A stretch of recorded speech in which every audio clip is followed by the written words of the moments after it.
নমস্কার বন্ধুরা, আপনারা সবাই দেখছেন সরকারি সংবাদ ইউটিউব চ্যানেল। বন্ধুরা, এবার কিন্তু কৃষক বন্ধু প্রকল্পে আবেদন করতে হলে আপনার দুটো ফর্ম ফিল আপ করে জমা করতে হবে। একটা হচ্ছে নর্মালি এই যে একটা ফর্ম আছে, এটা 1 নম্বর ফর্ম, আরেকটি হচ্ছে সেলফ ডিক্লারেশন ফর্ম। এই ফর্মটি ফিল আপ না করার জন্য কিন্তু 2020 অনেকেই যারা যারা আবেদন করেছেন অনেকেরই কিন্তু ফর্মটা বাতিল হয়েছে। তো আপনার কিন্তু একদম সঠিক এবং নির্ভুলভাবে কিভাবে আবেদন করবেন সেটা কিন্তু আজকের ভিডিওতে আপনাদের আমি দেখিয়ে দেবো।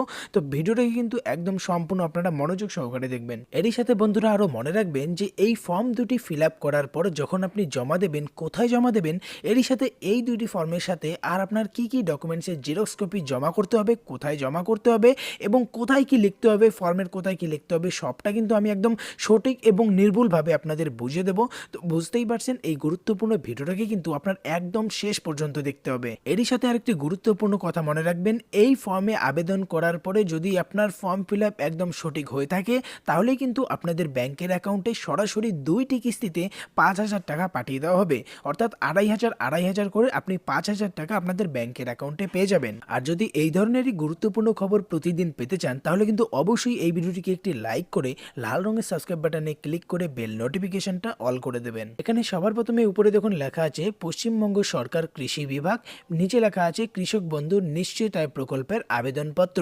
এখানে দেখুন সবার প্রথমে লেখা আছে আবেদনপত্রের নাম্বার। এই নাম্বারটা কিন্তু আপনি যখন আপনার ফর্মটি জমা করবেন তখন, অথবা আপনি যখন ফর্মটি যদি অঞ্চল অফিস থেকে যদি আপনি নেন তখন কিন্তু এখানে ফর্মের নম্বরটা দেওয়া থাকবে। আর যদি না দেওয়া থাকে যখন জমা করবেন তখন এই নম্বরটা অফিস থেকেই দিয়ে দেওয়া হবে। এখানে দেখুন প্রথমে যেটা বলা হয়েছে কৃষকের নাম, মানে যার নামে আবেদনটা করবেন তার নাম কিন্তু এখানে সুন্দরভাবে লিখে দেবেন। এরপর লেখা আছে পিতা বা স্বামীর নাম, যার নামে আবেদন হবে তার পিতা বা তার স্বামীর নাম এখানে কিন্তু পরিষ্কারভাবে লিখতে হবে। এরপরে দেখুন এখানে বলা আছে জন্ম তারিখ। জন্ম তারিখটা আপনি ডেট অফ বার্থ মানে আপনার আধার কার্ড বা আপনার ভোটার কার্ড দেখেও কিন্তু এখানে হিসাব করে লিখতে পারবেন। যদি জানা না থাকে সেক্ষেত্রে আপনি যেই লিঙ্গের হয়ে থাকবেন, মানে যার জন্য আবেদন, সেটা পুরুষ হলে পুরুষ, মহিলা বা অন্যান্য ট্রান্সজেন্ডার হলে সেখানে অন্যান্য হবে, ঠিক আছে। এরপর আসে 5 নম্বরে কৃষকের ধরন। যদি জমিটা নিজের হয়ে থাকে তাহলে মালিকে ক্লিক করবেন, আর যদি ভাগ চাষি হয়ে থাকেন সেক্ষেত্রে ভাগ চাষিতে আপনার ক্লিক করতে হবে। এরপর দেখুন এই 6 নম্বরে বলা হয়েছে মোবাইল নম্বর। আপনার যে মোবাইল নম্বরটা আছে সেটাও কিন্তু এখানে সুন্দরভাবে একদম লিখে দেবেন। এরপরে দেখুন নিচে লেখা আছে 7 নম্বরে কেসিসি। যদি আপনার কেসিসি অ্যাকাউন্ট থাকে তাহলে এখানে হ্যাঁ হবে, আর না হলে নাতে ক্লিক করবেন। কেসিসি অ্যাকাউন্ট যদি থাকে সেই ক্ষেত্রে কিন্তু অ্যাকাউন্টের নাম্বারটাও আপনার পাশে এইখানে লিখে দিতে হবে। এরপরে দেখুন 8 নম্বরে বলা আছে যে কৃষি জমির তথ্য। এখানে কিন্তু ক্রমিক নং প্রথমে দেওয়া 1, 2, 3, 4 এইভাবে কিন্তু ক্রমিক নংটা প্রথমে দিয়ে দেবেন। এরপরে এখানে দেখুন লেখা আছে ব্লক। আপনার যে ব্লক আছে সেই ব্লকটা কিন্তু এই হিসাবেই দিয়ে দেবেন, কোথায় কি জমি আছে সেটাও। এরপরে এখানে লেখা আছে মৌজা। আপনার মৌজাটাও কিন্তু এখানে পরিষ্কার এবং সুন্দরভাবে কিন্তু পরিষ্কার পরিচ্ছন্নভাবে লিখে দেবেন। এরপরে দেওয়া আছে জেএল নাম্বার। জেএল নাম্বারটাও একদম পড়াপড়ি একের পর এক করে কিন্তু সব জায়গায় লিখে দেবেন। মনে রাখবেন একটার সাথে কিন্তু একটা লিঙ্ক কেমন না যেন এটার লেখা এটাই চলে আসে, একদম যেই লাইনেরটা সেই লাইনেই লিখবেন, ঠিক আছে। এরপর দেখুন পরে যেটা লেখা আছে সেটা হচ্ছে খতিয়ান নাম্বার। খতিয়ান নাম্বারটাও পরিষ্কারভাবে এখানে লিখে দেবেন। এরপরে দেখুন লেখা আছে প্লট নাম্বার। যদি আপনি ভাগ চাষি হয়ে থাকেন সেক্ষেত্রেও কিন্তু আপনার একটা প্লট নাম্বার হবে, সেই প্লট নাম্বারটা কিন্তু এখানে একের পর এক দিতে হবে। এরপরে দেখুন এখানে লেখা আছে চাষযোগ্য জমির পরিমাণ বা একর। একটা কথা মনে রাখবেন, এখানে কিন্তু যে পরিমাণটা লিখবেন সেটা কিন্তু বিঘাতে হবে না, আপনার একরে লিখতে হবে। এখানে কিন্তু পরিষ্কারভাবে লেখা আছে। তো আপনার যতটা চাষযোগ্য জমি সেটা কিন্তু এখানে পরিষ্কারভাবে লিখে দেবেন। এরপরে দেখুন নিচে লেখা আছে মোট চাষযোগ্য জমির পরিমাণ একরে। আপনার কতটা টোটাল চাষযোগ্য জমি আছে সেটা এখানে একদম যোগ করে লিখে দেবেন। এরপরে দেখুন এবার কিন্তু একটা গুরুত্বপূর্ণ, এবার ফর্ম ফিল আপের মেন যেটাই আপনার টাকা ঢুকবে এবার কিন্তু সেইটার উপর আমরা কাজ করব, অর্থাৎ ব্যাংকের তথ্য। ব্যাংকের তথ্য দেখুন এখানে কিন্তু কোনো ধরনের ভুল ভ্রান্তি হলে, যদি একটা নাম্বার যদি আপনি ভুল লেখেন তাহলে কিন্তু আপনার টাকাটা অন্য অ্যাকাউন্টে পর্যন্ত চলে যেতে পারে। তো একদম মনোযোগ সহকারে আপনার ব্যাংকের অ্যাকাউন্ট পাশে ধরে একদম দেখে শুনে এটা টাইপ করে লিখে নেবেন। এখানে দেখুন প্রথমে আছে অ্যাকাউন্ট নাম্বার। আপনার যে অ্যাকাউন্ট নাম্বারটা আছে সেই অ্যাকাউন্ট নাম্বারটা এখানে দেবেন। এরপরে আছে আইএফএসসি কোড। আইএফএসসি কোডটাও ব্যাংকের পাস বইয়েই সমস্ত তথ্য পেয়ে যাবেন। একদম সঠিকভাবে ভেবে চিন্তে একদম দেখে শুনে এখানে লিখে নেবেন। এরপরে আছে ব্যাংকের নাম। ব্যাংকের নামটা এখানে লিখবেন। এরপরে আছে ব্রাঞ্চের নাম, যেই ব্রাঞ্চ থেকে বলা হয়েছে সেই ব্রাঞ্চের নামটা এখানে লিখে দেবেন। এরপরে আছে অ্যাকাউন্টের ধরন। যদি সেভিংস অ্যাকাউন্ট হয়ে থাকে আপনার, সেখানে সেভিংসে ক্লিক করবেন, কারেন্ট হলে কারেন্ট, আর কেসিসি অ্যাকাউন্ট হলে এখানে কেসিসি অ্যাকাউন্টে আপনার রাইট করতে হবে।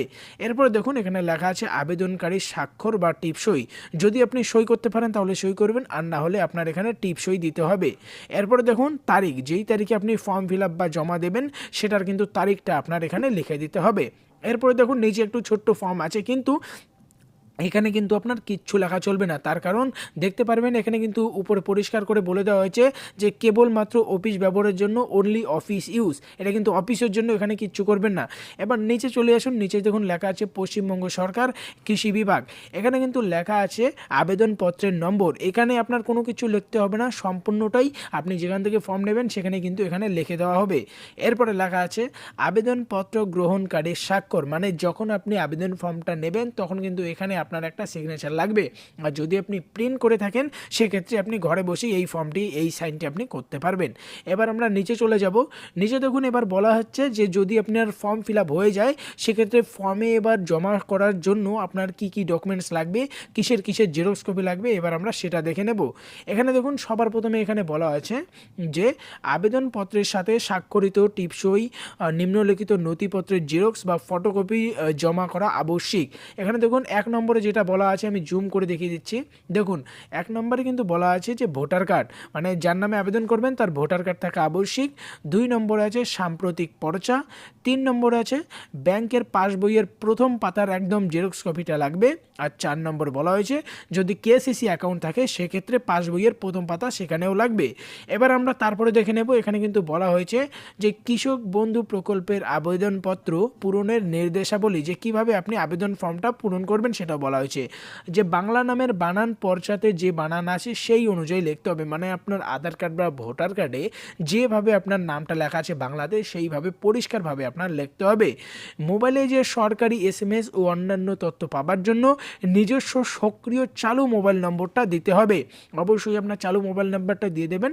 এরপরে বলা হয়েছে যে পর্চা অনুযায়ী জমির বিবরণ সঠিকভাবে পূরণ করতে হবে। এখানে এক্ষেত্রে কিন্তু আপনি আপনার জমির দলিল থেকেও এটা সুবিধা নিতে পারবেন। এবার আমরা নিচে যাব, নিচে কিন্তু আপনি আরেকটা ছোট্ট একটা স্লিপ দেখতে পারবেন। এই স্লিপটাও কিন্তু আপনারই ফর্ম ফিল আপ করতে হবে।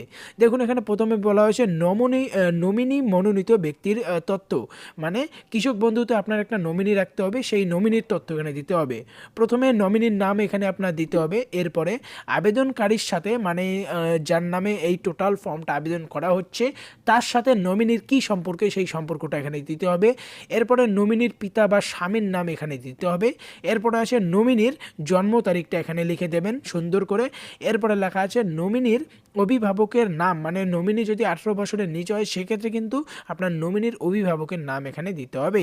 এরই সাথে আপনি যখন এইসব লিখছেন সেটার তারিখটাও এখানে দিয়ে দেবেন। আর আবেদনকারীর স্বাক্ষর টিপসই এখানেও লাগবে, সই পাইলে সই করবেন, না হলে টিপসইটা দিয়ে দেবেন।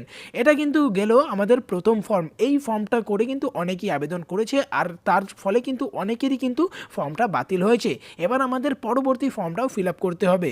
এই যে দেখতে পাচ্ছেন এটা কিন্তু সেলফ ডিক্লারেশন ফর্ম। এই ফর্মটা ফিল আপ না করার জন্য কিন্তু অনেকেরই ফর্মটা বাতিল হয়ে যায় আর অনেকেরই কিন্তু অ্যাকাউন্টে টাকাটা ঢোকেনি। তো আপনারা কিন্তু একদম সম্পূর্ণ দেখুন আমি দেখিয়ে দিচ্ছি যে কোথায় কি আপনার লিখতে হবে। সবার প্রথমে দেখুন উপরে বলা হয়েছে মেমো নাম্বারটা মনে রাখবেন, দরকার পড়লে ফটো করে রাখবেন, অথবা আপনি কিন্তু কোথাও লিখেও রাখতে পারেন যদি ইন ফিউচার দরকার পড়ে সেক্ষেত্রে। এখানে দেখতে পাচ্ছেন 24/12/2020, বুঝতেই পারছেন একদম কিন্তু 2020 একদম শেষের তারিখে এটা লঞ্চ করা হয়েছে, মানে এই ফর্মটি পাবলিশ করা হয়েছে, যার জন্য কিন্তু সবাই এটা জানে না। এখানে দেখুন আরও কি পরিষ্কার করে বলে দেওয়া হয়েছে যে কৃষক বন্ধু প্রকল্পে আবেদন করার জন্য একটি ঘোষণাপত্র। এখানে দেখুন আরও বলা হয়েছে যে আমি এমক, মানে যার নামে আবেদন হবে তার নামটা এখানে লিখতে হবে। এরপর পিতা বা স্বামী এখানে লিখতে হবে, মানে যার নামে আবেদন হবে তার পিতা বা স্বামী। তারপরে তিনি যেই গ্রামে বাস করে সেই গ্রামের নাম, গ্রাম পঞ্চায়েত বা পৌরসভার নামটাও আপনার সুন্দর করে লিখতে হবে। এরপর ব্লকের নামটা এখানে লিখে দেবেন সুন্দর করে, থানার নামটা একদম পরিষ্কারভাবে এখানে লিখে দেবেন, জেলা যেটা আছে জেলাটাও পরিষ্কারভাবে লিখে দেবেন। যদি কোথাও আপনার লিখতে অসুবিধা হয় সেক্ষেত্রে আপনার আধার কার্ড, রেশন কার্ড বা ভোটার কার্ডে কিন্তু দেখতে পারবেন পরিষ্কার বাংলা ভাষায় বলা আছে, সেখানে কিন্তু পরিষ্কারভাবে লিখতে পারবেন। এখানে দেখুন লেখা আছে আমি মালিকানা বা ভাগ চাষি, সেক্ষেত্রে আপনি যদি মালিকানা হন মালিকানায় রাইট দেবেন, ভাগ চাষি হলে ভাগ চাষি, উত্তরাধিকারী বা নথিভুক্ত ভাগ চাষি যদি ভাগ চাষিকে দিতে চান বা উত্তরাধিকারীকে দিতে চান সেক্ষেত্রে তাদের উপর রাইট দেবেন অথবা তা বাকিটা কেটে দেবেন। এখানে বলা আছে যে এই সূত্রে কিন্তু এত ড্যাশ একর মানে আপনি কত একর জমির জন্য আবেদন করতেছেন সেই জমিটা কিন্তু এখানে লিখতে হবে। মনে রাখবেন আপনার কিন্তু বিঘা হিসেবে লিখলে হবে না, আপনার একর হিসেবে লিখতে হবে। 20 একর হোক বা 40 একর হোক এটা কিন্তু লিখতে হবে। এরপরে লেখা আছে, এটা দেওয়ার পরে কিন্তু এখানে দেখতে পারবেন লেখা আছে ক্রমিক সংখ্যা। এই ক্রমিক সংখ্যাটা কিন্তু আপনি প্রথমে দিয়ে দেবেন 1 2, এরপরে ব্লকের জায়গায় আপনি ব্লকটা পরিষ্কারভাবে লিখবেন সুন্দর করে। আপনার যে মৌজা আছে সেই মৌজাটাও এখানে সুন্দরভাবে লিখে দেবেন। এরপরে আছে জিএল নাম্বার, জিএল নম্বরটাও পরিষ্কারভাবে লিখে দেবেন। খতিয়ান নাম্বার আছে, জমির যে খতিয়ান নাম্বার হয়ে থাকে সেটাও পরিষ্কার করে লিখে নেবেন। এরপরে আছে দাগ নম্বর, এই দাগ নম্বরটাও পরিষ্কারভাবে লিখে দেবেন। এরপরে আছে চাষযোগ্য জমির পরিমাণ বা একরে, এই চাষযোগ্য জমির পরিমাণ বা একরে, আবারও বলছি বিঘাতে না, আপনার কিন্তু একরে লিখতে হবে, এটাও লিখে দেবেন। এরপরে যখন নিচে যাবেন এখানে কিন্তু দেখতে পারবেন কিছু টার্মস অ্যান্ড কন্ডিশন বা নিয়ম ও শর্তাবলী আছে, যেগুলো কিন্তু আপনার একদম মনোযোগ সহকারে পড়ে তারপরে কিন্তু ফর্ম ফিল আপ করতে হবে। দেখুন প্রথমে যেটা আছে এখানে দেখুন লেখা আছে এর নামে ROR, মানে এখানে যদি জমিটা আপনার হয়ে থাকে তাহলে কিন্তু শুধুমাত্র আপনার নাম লিখলেই হয়ে যাবে। আর যদি আপনি জমিটা উত্তরাধিকারী সূত্রে পেয়ে থাকেন তাহলে কিন্তু আপনি যার সূত্রে পেয়েছেন তার নাম লিখতে হবে আর তারপরে আপনার নিজের নামটাও লিখতে হবে, তারপরে এই রাইট বাটনে আপনার টিক করতে হবে, ঠিক আছে।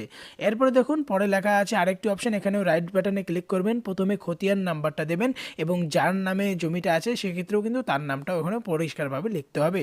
এরপরে দেখুন এটা যেখানে আরও বলা হয়েছে যে নিবন্ধীকৃত দলিল নাম্বার, আপনার দলিল দেখেও কিন্তু এই দলিল নাম্বারটা এখানে লিখে দেবেন সুন্দর করে। এরপর দেওয়া হচ্ছে মিউটেশন সার্টিফিকেট লাগবে, এরপর মিউটেশনের জন্য দরখাস্ত জমা দেওয়ার যে স্বীকৃত পত্র বা রসিদটা থাকে সেই রসিদটাও কিন্তু এখানে লাগবে। এর সঙ্গে আপনার কৃষি জমির পাট্টা লাগবে, সেটাও আপনার এখানে জমা করতে হবে। এরই সঙ্গে বনভূমির পাট্টা যদি কৃষিকাজের নিমিত্ত থাকে সেক্ষেত্রে সেটাও কিন্তু লাগবে।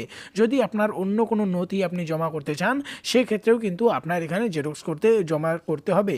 তো এই সমস্ত যে জমি ডকুমেন্টস আছে এই সমস্ত কিন্তু বাড়তিগুলো আপনার জেরক্স করে জমা করতে হবে। আর এই যে সেলফ ডিক্লারেশন ফর্মটা আছে এটা কিন্তু খুব সুন্দর করে আপনার ফর্ম ফিল আপ করতে হবে। এর সঙ্গে দেখুন এখানে দেখতে পারবেন স্থান ও তারিখ দেওয়া আছে, আবেদন করার পরে এটাও লিখে নেবেন। আর এখানে আপনার আবেদনকারীর স্বাক্ষর এবং আবেদনকারীর মোবাইল নম্বরটা কিন্তু একদম সুন্দরভাবে লিখে দিতে হবে।